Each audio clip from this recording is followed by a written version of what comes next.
Let's now bring in our political affairs commentator for analysis, Doug Herbert. Doug, great to have you with us. France's decision to halt this joint military operation with Mali doesn't really come as a surprise for us, does it? Because Emmanuel Macron had been warning us, if we can say that, about this in the lead up to the actual announcement. Yeah, I mean, Emmanuel Macron told a prominent French newspaper in the past several days that France would not keep backing a country where there is, as he saw it, no democratic legitimacy, obviously referring to the 2 coup attempts that we heard about in that report in the past 9 months in Mali. So that political instability obviously weighing heavily on Macron's mind. And remember, this is a president who basically has chosen to speak very bluntly on policies where France and African countries are concerned. We just saw him in Rwanda a little over a week ago, basically, acknowledging French errors and in the genocide there many years ago. So he speaks bluntly, and he's not going to hold back when he thinks things are going wrong. At the same time, French support for this operation has really been on the wane, and that's perhaps putting it mildly. The French forces originally intervened in Mali, let's not forget, way back in 2014, 7 years ago. It was supposed to last only a few weeks, and it was an intervention, a mission meant to sweep away armed insurgent groups that had taken control of the north of the country. And here we are 7 years later, and the war and this fight against terrorism in that region, not just in Mali, has become sort of referred to at times as France's unwinnable war, even drawing comparisons to the U.S. wars in Iraq and Afghanistan. So there's a lot of negative French opinion, whereas support once was about 3/4 of the French Republic when it first started was in favor of French forces being there. Today, that's 50%, about half of the French population that strongly disapprove.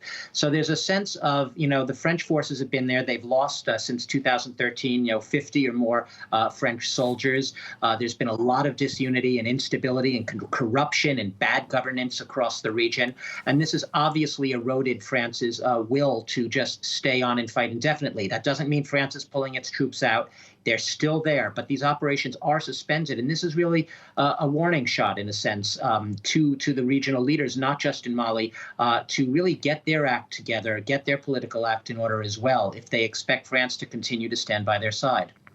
Jack, you made it very clear that France is simply, for the time being, suspending these military operations. But where does this leave the French fight against jihadism, terrorism in the Sahel region, which, of course, is a territory the size of Europe?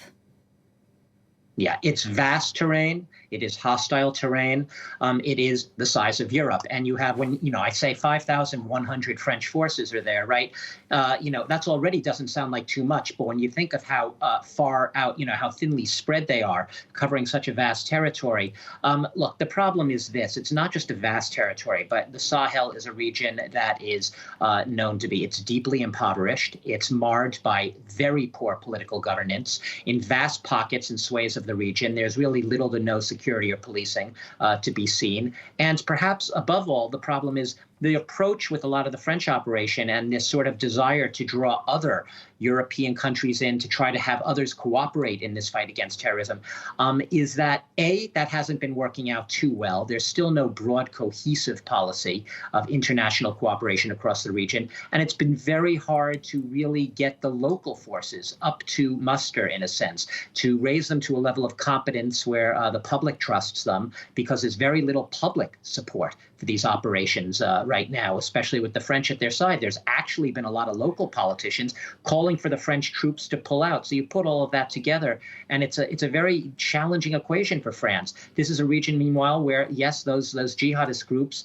especially the Islamic State spin-off in the region, is really hoping to use it as a base after being driven out of the Middle East for future attacks. And meanwhile, you still have all the people smuggling, the drug trafficking, the porous borders. It is a recipe, if not for disaster, for a very tall challenge ahead. And the question is, do the French really have the stomach to be up to that challenge if they don't feel like they have local partners that are going to be there by their side and doing their fair share as well? So add that to the French public opinion, the support going down, a French presidential election coming up for Macron next year. You have an equation for a lot of things that still have to be solved to keep this mission not just going, but to make it something that can really do the job effectively and not become another endless war.